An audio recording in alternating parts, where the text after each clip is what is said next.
ពី2026អីនៅប្រភេទ scooter មាន smart key ទៀតមែនប៉ាត់ប្រកបណាស់ការប្រើប្រាស់ជាមួយនឹងសោធម្មតាមិនមានសុវត្ថិភាពនោះទេវាអាចបង្កជាការបាត់សោគាំងសោបាក់ឬក៏សឹកមិនដូច smart key នោះទេជាមួយនឹង smart key គឺងាយស្រួលប្រើប្រាស់ដោយសារតែមានបំពាក់ជាមួយនឹងបច្ចេកវិទ្យាទំនើបហើយនេះខ្ញុំសូមណែនាំជាមួយនឹងម៉ូតូ Peugeot Django Classic ឆ្នាំ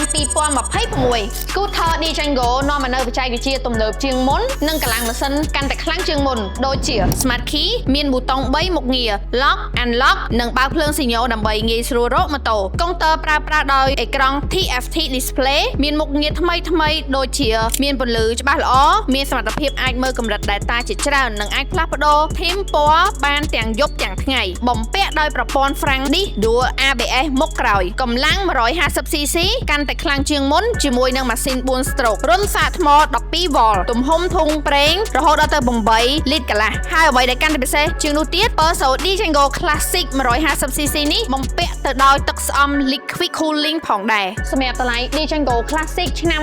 2026ត្រឹមតែសម្រាប់ promotion មានការថែមជូនដូចជាសាក់លេខចំនួន1សន្លឹកជាមួយនឹងការបដូរប្រេងម៉ាស៊ីនចំនួន1ដងផងដែរអញ្ចឹងសម្រាប់បងដែលចាប់អារម្មណ៍អាចទៅមកកាន់ page Peugeot Motorcycle KX បានអរគុណ